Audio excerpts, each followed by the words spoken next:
Hello everyone, कैसे हो आप सब। एक बार पुनः स्वागत है आप सभी का हमारे अपने YouTube channel Shiv coaching classes पर। उम्मीद करते हैं आप सभी मस्त होंगे, बेहतर होंगे, आप सभी की पढ़ाई भी अच्छे से चल रही होगी। तो देखिए, आज की इस वीडियो में हम देखने वाले हैं क्लास 11th बायोलॉजी में जो हम प्रश्न बैंक का सलूशन कर रहे थे। इसमें हमने चैप्टर 3 तक के क्वेश्चन का सलूशन आपको करा दिया था और आज की इस वीडियो में यहाँ पे हम चैप्टर 4, 5 और 6 तीनों चैप्टर के क्वेश्चन बैंक के जो भी ऑब्जेक्टिव क्वेश्चन है इनका सलूशन एक साथ आज की इस वीडियो में पूरा कवर कराने वाले हैं। तो चलिए सीधे वीडियो को स्टार्ट करते हैं। सबसे पहले देखते हैं चैप्टर 4 हमारा है प्राणी जगत यानी कि एनिमल किंगडम या किंगडम एनिमेलिया। चलिए, प्राणी जगत में यहाँ पे सत्य असत्य वाले क्वेश्चन दिए गए हैं। सबसे पहले तो देखते हैं जो भी सत्य असत्य वाले क्वेश्चन है। इसमें सबसे पहला क्वेश्चन है, आर्थ्रोपोडा प्राणी जगत का सबसे बड़ा संघ है। तो पहला आपका हो जाएगा करेक्ट हो जाएगा, यानी पहला आपका हो जाएगा सत्य। आर्थ्रोपोडा जो होता है ये एनिमल किंगडम का सबसे बड़ा फाइलम होता है, यानी कि सबसे बड़ा संघ होता है। तो पहला आपका क्या हो जाएगा, सत्य हो जाएगा। अगला क्वेश्चन है, एनिलिडा में, एनिलिडा के जो भी प्राणी होते हैं, एनिलिडा संघ होता है, एनिलिडा संघ के जो भी प्राणी हैं इनमें उत्सर्जन यानी कि जो एक्सक्रीजन होता है ये नेफ्रिडिया रचना के द्वारा होता है। तो ये भी आपका क्या हो जाएगा, सत्य हो जाएगा। तो एनिलिडा के जितने भी प्राणी हैं इनमें जो उत्सर्जन होता है, उत्सर्जन किस रचना के द्वारा होता है, नेफ्रिडिया के द्वारा होता है।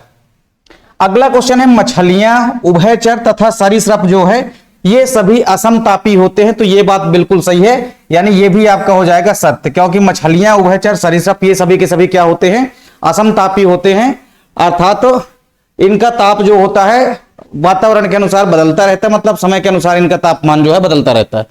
अगला क्वेश्चन है, सीलेंट्रेटा में स्पर्शक एवं दंश कोशिकाएं पाई जाती है। तो ये भी चौथा भी आपका क्या हो जाएगा, सत्य। सीलेंट्रेटा संघ का दूसरा नाम ही है निडेरिया संघ, क्योंकि इसमें आप देखेंगे दंश कोशिकाएं यानी कि नीडोब्लास्ट सेल दिखाई देती है और नीडोब्लास्ट सेल की उपस्थिति के आधार पर ही इसका दूसरा नाम क्या है, निडेरिया। अगला क्वेश्चन है, प्लेटीहेल्मिन्थीज संघ में पॉलिप तथा मेड्यूसा अवस्थाएं पाई जाती है। तो प्लेटीहेल्मिन्थीज संघ जो है इसमें पॉलिप और मेड्यूसा अवस्थाएं किसी भी प्रकार से नहीं पाई जाती है, यानी ये आपका हो जाएगा असत्य, क्योंकि पॉलिप और मेड्यूसा अवस्था जो होती है ये केवल और केवल किसमें पाई जाती है, सीलेंट्रेटा यानी कि निडेरिया संघ के अंदर पाई जाती है। चलिए अगला क्वेश्चन है, जेलीफिश एनिलिडा संघ का सदस्य है। तो ये भी आपका क्या हो जाएगा, ये आपका असत्य हो जाएगा। ये वाला आपका क्या हो जाएगा, 5वां नंबर आपका असत्य हो जाएगा। चलिए 6वां नंबर है, जेलीफिश एनिलिडा संघ का सदस्य है। तो ये भी क्या हो जाएगा, आपका असत्य हो जाएगा, क्योंकि जेलीफिश किस संघ में आता है, जेलीफिश आता है सीलेंट्रेटा संघ में, यानी कि जिसमें हाइड्रा वगैरह आते हैं तो उसी में आता है जेलीफिश। जेलीफिश इसके नाम में फिश है, इसका मतलब ये मछली नहीं है, जेलीफिश एक जीव है।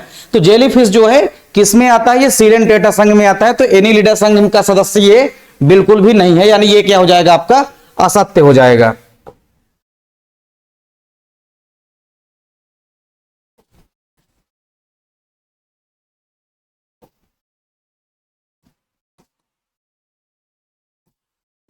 चलिए अगला क्वेश्चन है, जीव संदीप्ति किस संघ यानी संघ पोरीफेरा की प्रमुख विशेषता है। यहां पे दिया गया है जो जीव संदीप्ति है ये संघ पोरीफेरा की मुख्य विशेषता है। तो आपको याद रखना है ये जो जीव संदीप्ति होती है ये पोरीफेरा संघ की विशेषता नहीं होती है। तो ये आपका क्या हो जाएगा, असत्य हो जाएगा। ये आपका क्या हो जाएगा, असत्य हो जाएगा। ये आपका असत्य हो जाएगा। अगला क्वेश्चन है, एनिलिडा में चलन अंग नेफ्रिडिया होते हैं। तो देखिए एनिलिडा में आपको याद रखना है कि एनिलिडा में चलन अंग जो होता है वो क्या होता है, सीटी होता है। क्या होता है, चलन अंग सीटी होता है।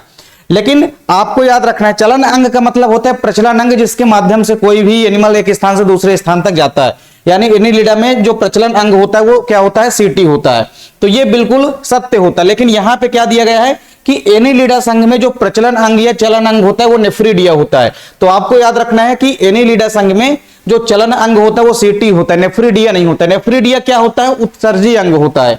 तो एनिलिडा में चलन अंग नेफ्रिडिया होते हैं। तो ये आपका क्या हो जाएगा, असत्य हो जाएगा। अगला क्वेश्चन है, एनिलिडा में उत्सर्जी अंग सीटी है। ये भी अब यहां पे उल्टा दिया गया है। अगर यहां पे उत्सर्जी अंग नेफ्रिडिया दिया गया होता तो ये सही होता, लेकिन यहां पे दिया गया एनिलिडा में उत्सर्जी अंग सीटी है। तो आपको याद रखना है कि एनिलिडा संघ में जो उत्सर्जी अंग होता है वो नेफ्रिडिया होता है। तो ये भी क्या हो जाएगा, आपका असत्य हो जाएगा। अगला क्वेश्चन है, प्राणी जगत का सबसे बड़ा संघ प्रोटोजोआ है। तो ये बिल्कुल गलत है, असत्य है, क्योंकि हमको पता है प्राणी जगत का सबसे बड़ा संघ कौन सा है, आर्थ्रोपोडा। अगला क्वेश्चन है, आर्थ्रोपोडा में उत्सर्जन नेफ्रिडिया के द्वारा होता है। तो ये बिल्कुल असत्य है, क्योंकि आर्थ्रोपोडा में जो उत्सर्जन होता है वो किसके द्वारा होता है, या तो ग्रेन ग्लैंड के द्वारा होता है या तो मेलपिगियन नलिकाओं के द्वारा होता है। अगला क्वेश्चन है, लाख के कीड़े का वैज्ञानिक नाम लेसिफर लक्का है। तो ये बात बिल्कुल सत्य है, लाख उत्पन्न करने वाला जो कीड़ा होता है उसका वैज्ञानिक नाम क्या होता है, लेसिफर लक्का। चलिए अगला क्वेश्चन है, मछलियों के हृदय में 2 प्रकोष्ठ होते हैं। तो ये भी क्या हो जाएगा, आपका सत्य हो जाएगा। मछलियों का जो हार्ट होता है ये 2 चैम्बर वाला होता है। चलिए इसको भी आपको करेक्ट कर लेना है।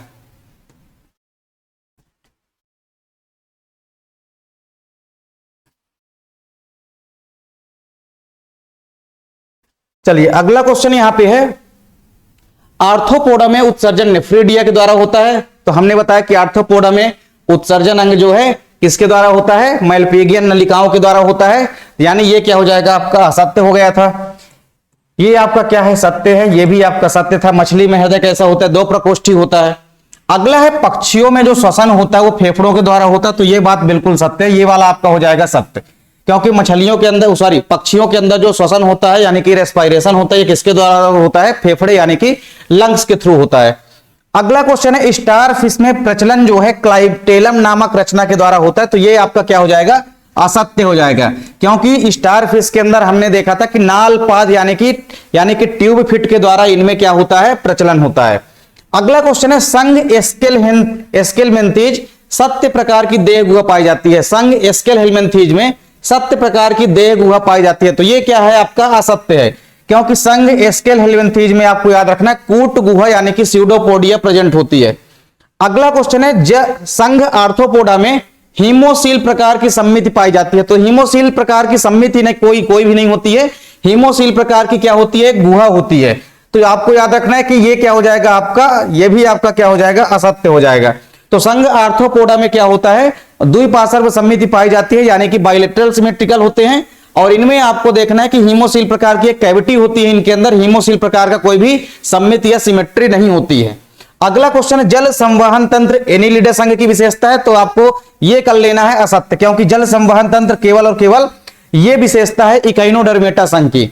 चलिए ये इसका भी आप स्क्रीनशॉट ले सकते हैं। पूरे के पूरे क्वेश्चन सत्य असत्य वाले यहां पे कंप्लीट हो चुके हैं।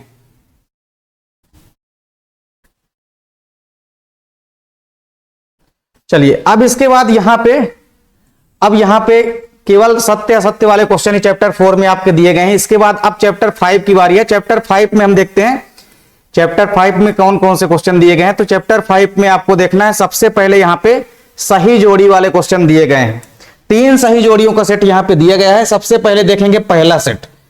पहले सेट में देखिए पहला पॉइंट क्या दिखाई दे रहा है, पुतंतु, यानी कि इसको हम बोलते हैं फिलामेंट। क्या बोलते हैं, इसको हम बोलते हैं फिलामेंट। फिलामेंट कहां पे होता है, जो पुंकेसर की संरचना होती है, पुंकेसर की संरचना इस प्रकार से, पुंकेसर की संरचना में क्या होता है, ऊपर साइड पराग कोष होते हैं और पराग कोष के अंदर इस प्रकार से परागधानियां होती है, जिनके अंदर लघु बीजाणु यानी कि परागकण बनते हैं।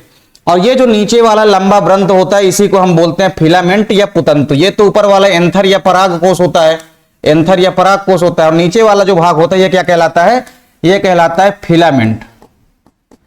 तो फिलामेंट या पुतंतु जो होता है ये किसका भाग होता है आपको बताना है यहां पे। उसके बाद फिर वर्तिकाग्र है। वर्तिकाग्र किसका भाग होता है, जायांग का भाग होता है। किसका भाग होता है, जायांग का। तो आपका दूसरे नंबर का हो जाएगा ये अ नंबर, दूसरे का हो जाएगा आपका अ नंबर। यानी जो वर्तिकाग्र है, स्टिग्मा होती है, ये जायांग का भाग है। जायांग 3 भागों से मिलकर बना होता है। देखिए जायांग की इकाई कहलाती है कार्पल या पिस्टिल, और ये 3 भागों से मिलकर के बना होता है। सबसे नीचे होता है अंडाशय यानी कि ओवरी, बीच में होता है स्टाइल यानी कि वर्तिका, और सबसे ऊपर होता है वर्तिकाग्र। तो वर्तिकाग्र का संबंध जो है कहां से है, जायांग वाले भाग से है। ठीक, फिर इसके बाद पुतंतु का संबंध जो है किसमें से है, पुमंग वाले भाग से, क्योंकि पुमंग की इकाई क्या कहलाती है, पुंकेसर, और ये पुंकेसर की संरचना में ऊपर होता है एंथर और नीचे होता है फिलामेंट। तो पुतंतु का हो जाएगा आपको यहाँ पे, पुतंतु का हो जाएगा बी नंबर। तो पहले का हो जाएगा आपका बी नंबर, दूसरे का हो जाएगा आपका अ नंबर, और फिर तीसरा जो आपका बचा है चना। तो चना जो होता है ये आता है सोलेनेसी फैमिली में, तो चने का हो जाएगा आपका सा नंबर यानी सामने वाला। चलिए तो ये हमारा पहला सेट कंप्लीट हो चुका है। चलिए अब यहां पे हम दूसरे सेट की बारी है। दूसरे सेट देख लेते हैं। दूसरे सेट में क्या दिखाई दे रहा है, जड़ें हैं। तो जड़ों का संबंध किसमें से होगा, देखिए इसके अलावा कैलिक्स है। कैलिक्स का मतलब क्या होता है, दलपुंज। कैलिक्स का मतलब बाह्य दल होता है। और आलू है। तो देखिए आलू जो है यहां पे आपको थोड़ा सा यहां पे समझना पड़ेगा। जड़ों की यदि हम बात करते हैं तो जड़ें का जो निर्माण होता है ये कहां से होता है? जड़ों का निर्माण होता है मूलांकुर से। तो पहले का तो आपका क्या हो जाएगा? स नंबर हो जाएगा। क्या हो जाएगा? पहले का तो आपका स नंबर हो जाएगा, सामने सामने ही दिया गया है। तो जड़ों का क्या हो जाएगा? मूलांकुर से। जड़ का निर्माण कहां से होता है? रेडिकल से होता है, यानी कि मूलांकुर से होता है। कैलिक्स की यदि हम बात करते हैं तो कैलिक्स का मतलब होता है जो बाएं दल होते हैं, बाएं दल पुंज जो होते हैं ये पुष्प का बाहरी भाग होता है। तो यानी यहां पे आपका क्या हो जाएगा? ए नंबर हो जाएगा। किसका? दूसरे नंबर का। फिर इसके बाद आलू है, आलू का हो जाएगा द्विबीजपत्री। तो यहां पे हो जाएगा आपका तीसरे नंबर का द नंबर। ये आलू का हो जाएगा आपका द्विबीजपत्री। इसका भी आप स्क्रीनशॉट ले सकते हैं अगर लेना चाहते हैं तो। चलिए, इसके बाद हमारा एक और सेट बचा है यहाँ पे सही जोड़ी का, जिसको भी हमको कवर कर लेते हैं। चलिए, सही जोड़ी का ये हमारा तीसरा सेट है। इसमें क्या दिखाई दे रहा है? मूल रोम। तो मूल रोम आपको याद रखना है, मूल रोम हमेशा जड़ के दीर्घीकरण क्षेत्र में पाए जाते हैं। यानी पहले का हो जाएगा आपका ए नंबर। फिर दूसरा दिया गया पत्ती के भाग। तो पत्ती के भाग देखिए क्या होते हैं? पर्णाधार। जो पर्णाधार होता है ये क्या होता है? पत्ती का प्रमुख भाग होता है। तो पर्णाधार हो गया। दूसरे का हो गया आपका सी नंबर। तीसरा है समांतर शिराविन्यास। समांतर शिराविन्यास यानी कि पैरेलल वेनेशन। तो समांतर शिराविन्यास हमेशा आपको याद रखना है, ये केवल और केवल एक बीजपत्री पौधों के अंदर देखने को मिलता है। यानी आपका तीसरे का हो जाएगा द नंबर। चलिए, तो ये आपके पूरे के पूरे सही जोड़ी वाले सेट यहां पे कंप्लीट हो चुके हैं।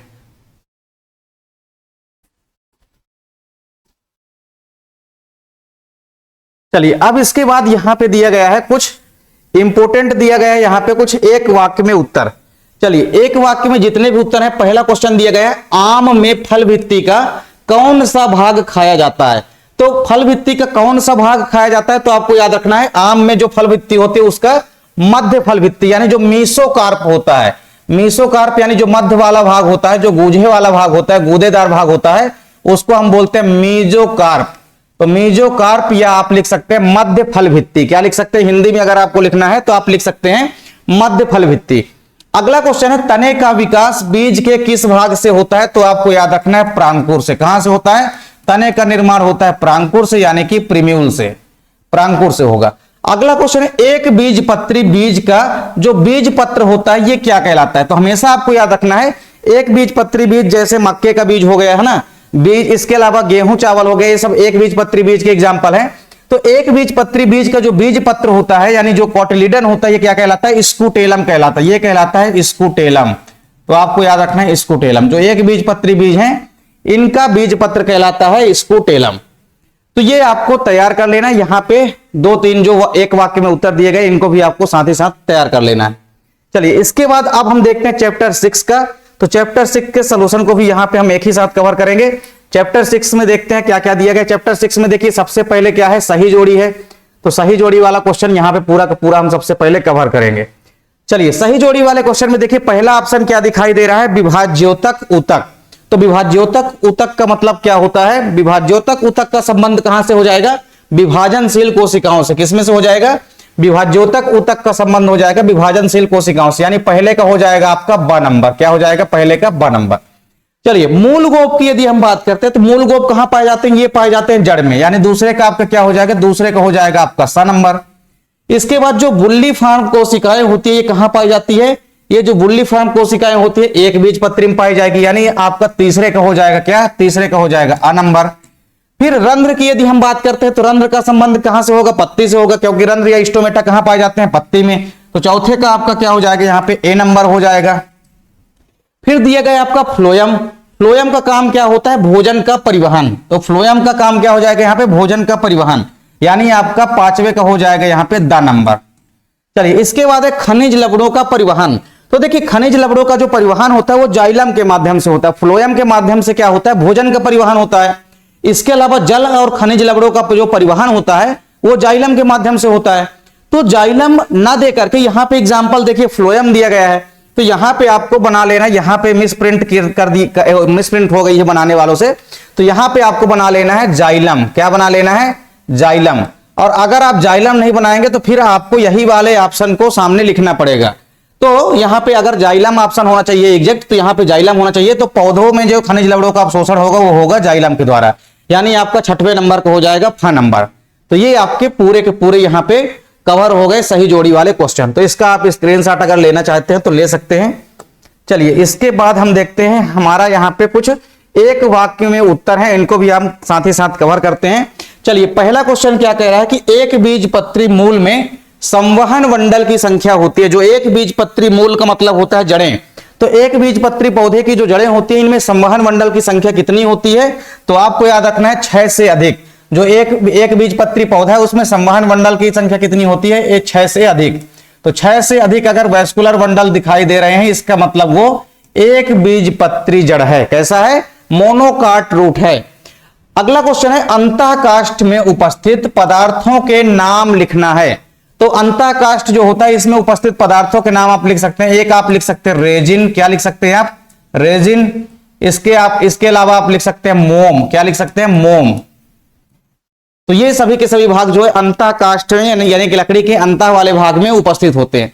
फिर है जाइलम पेरेन्काइमा की भित्ति किस पदार्थ की बनी होती है? तो जाइलम पेरेन्काइमा की जो भित्ति होती है किस पदार्थ की बनी होती है? ये बनी होती है सेल्यूलोज की। किसकी बनी होती है? सेल्यूलोज की। तो राइट आंसर हो जाएगा आपका सेल्यूलोज। चलिए, अगला क्वेश्चन है प्रायः स्टोमेटा जो होते हैं पत्तियों की किस सतह में पाए जाते हैं? तो आपको याद रखना है निचली सतह पे। स्टोमेटा जो है प्रायः कहां पाए जाते हैं? तो ये पत्तियों की निचली सतह पे आमतौर पे दिखाई देते हैं, निचली सतह पे। चलिए, अगला क्वेश्चन है संवहन ऊतक के उदाहरण दीजिए। तो संवहन ऊतक के उदाहरण आपको लिख लेना है जाइलम और फ्लोएम। क्या लिख लेना है? Xylem and phloem. Xylem and phloem आपको लिख लेना है। ये दोनों के दोनों क्या है? संवहन ऊतक के सबसे बड़ी एग्जाम्पल। अगला क्वेश्चन है समान तथा असमान कोशिकाओं का ऐसा समूह जिसकी सभी कोशिकाएं कार्य एवं उत्पत्ति में समान होती हैं, उन्हें हम क्या कहते हैं? तो इन्हें हम कहते हैं ऊतक। क्या कहते हैं? ऊतक कहते हैं, यानी कि टिश्यू कहते हैं। तो टिश्यू से संबंधित और क्वेश्चन आपको याद रखना है। टिश्यू के अध्ययन को हम क्या कहते हैं? हिस्टोलॉजी कहते हैं। क्या कहते हैं? हिस्टोलॉजी कहते हैं। और ऊतक शब्द का जो प्रयोग है सबसे पहले किया था एफ.बी. चार्टर ने। तो ये सारे के सारे क्वेश्चन हमने आपको एक साथ कवर करा दिए। चैप्टर 3, चैप्टर 4, चैप्टर 5 और चैप्टर 6। चैप्टर 1 से चैप्टर 3 तक की वीडियो हमने अलग अलग कराई है और पूरे के पूरे 3 चैप्टर की वीडियो हमने आपको एक साथ कवर करा दी है, जो कि आपके 6 चैप्टर एग्जाम में पूछे जाने हैं। तो मोस्टली आपके 6 चैप्टर एग्जाम में त्रैमासिक एग्जाम में पूछे जाने हैं। इसके अलावा जो भी इंपॉर्टेंट क्वेश्चन है, अगर आपको किसी चैप्टर के कोई क्वेश्चन में डाउट है तो आप बता सकते हो, उसका हम अलग से वीडियो बना करके प्रोवाइड करा देंगे। इसके अलावा आप चैनल पे अगर नए हैं तो चैनल को सब्सक्राइब जरूर कर लें। वीडियो अगर आपको अच्छी लगे तो लाइक कमेंट जरूर किया करें। साथ ही साथ दोस्तों के बीच ज्यादा से ज्यादा वीडियो को शेयर करें। मिलते हैं नेक्स्ट वीडियो में, तब तक के लिए जय हिंद, वंदे मातरम।